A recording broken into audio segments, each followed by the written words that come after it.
সালাম, ওনাকে বলে দেওয়া হয়েছিল তুমি পৃথিবীতে বাঁচবে 1000 বছর। সাইয়েদনা আদমের সামনে অনেকগুলো রুহু রাখা হলো। সাইয়েদনা আদম বললেন এরা কারা? আল্লাহ বললেন তোমার বংশধর। সাইয়েদনা আদম বললেন আল্লাহ ওই যে একটা রুহু দেখা যায় এটার নাম কি?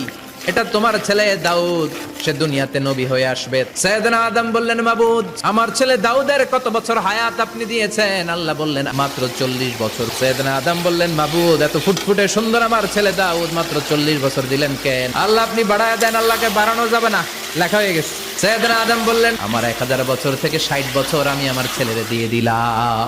আর আদম আলাইহিস সালাম পেয়েছিলেন 1000 বছর, 60 কমে গেলে রইল কত? 940 বছর পৃথিবীতে থাকার পরে মালাকুল মাউত চলে এসেছে, এসে বলল জিতু আন আকবাদা রূহাক, রূহ কবজ করতে আসছি।